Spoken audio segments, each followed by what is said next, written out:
So we did a show the other day on how to clean a shower using bleach, and we had a lot of questions and comments that came in, and I wanted to honor those by answering them here so that we could continue the dialogue and the conversation, and that you will feel comfortable when you decide to use bleach for your cleaning needs. All right, I do want to stop for a second and say that lots of the questions that came in were, where do I buy an ozone generator, or where do I buy a steamer like the one that you had?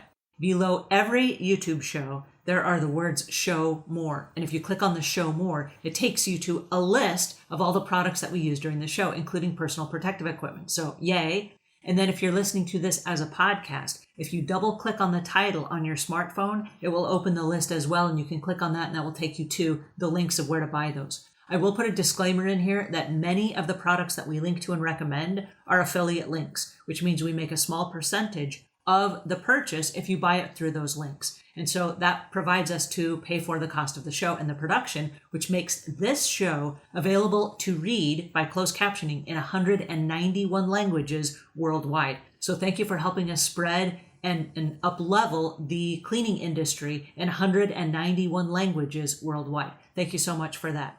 All right, on to today's questions. Strong Survivor wrote in and she says, I appreciate your education on taking safety precautions. I'm 50 years old and I suffer with permanent damage to my lungs from overexposure to bleach during the years I spent as a house cleaner. Oh, I hate this. Okay, what this suggests to me is that proper precautions were not taken. So it's not that I don't want you to use bleach. I just want you to be careful. It's like if I were to send you in the kitchen and there's a hot burner on the stove. I want you to be aware there's a hot burner. It doesn't mean don't use it. And it doesn't mean be scared of it. What it means is it's hot.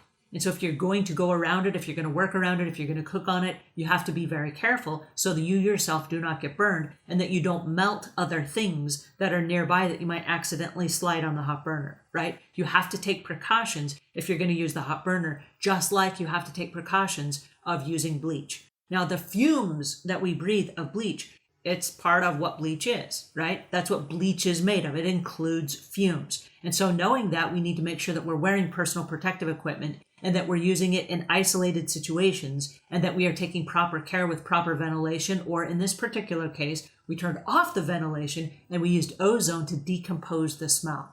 So if you're going to use bleach, please be careful. Now, I do want to stop and say that during COVID, the entire world turned to bleach and said, whoa, I got to use bleach for everything.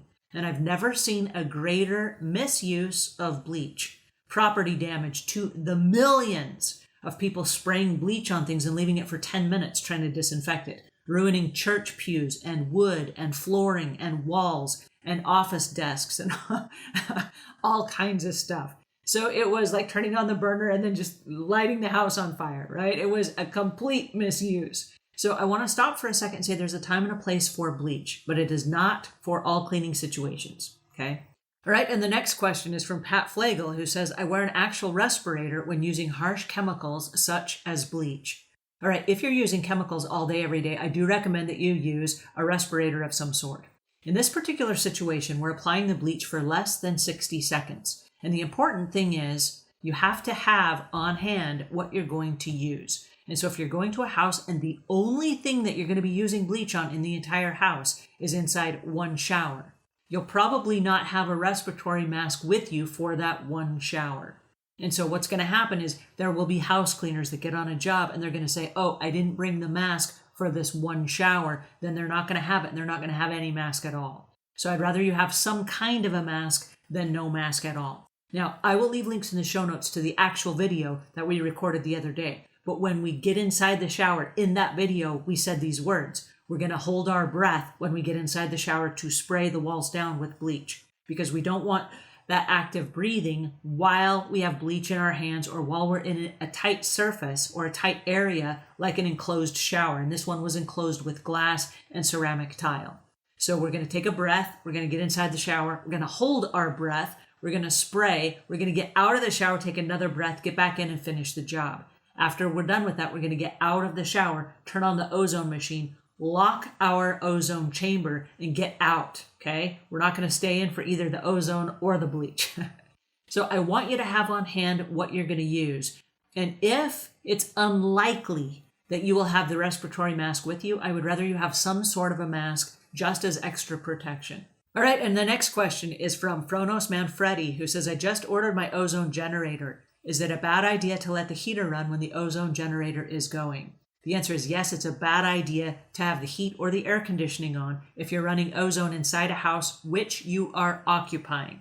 Now, let's do a quick backup. Ozone is not safe for people, plants, or pets. And this is the ozone generator that we're talking about. It's a small unit and it has a timer on it, which will be set for 30 minutes, for example, inside the bathroom. But the process is we're going to remove people, plants, and pets from the bathroom. Then we're going to roll up a towel at the bottom of the door. We're going to close the door and block off the air so the air cannot circulate and it has to decompose in that bathroom. Okay. The ozone generator is used by mold remediation specialists and also fire and flood restoration specialists to get rid of those dank smells of like a flood where it just smells musty, or you got a musty basement, or if there's been a fire, there's this smell of smoke in your house and it just makes you want to choke and it hurts your lungs.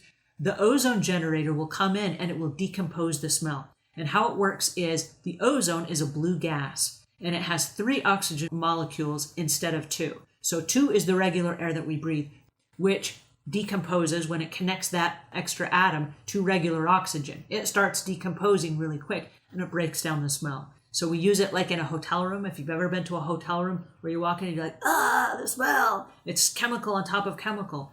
All right, what separates the cheaper hotels from the more expensive hotels is the more expensive hotels, they bring in the ozone generator. They kill all of that smell so that when you come in, you don't smell anything.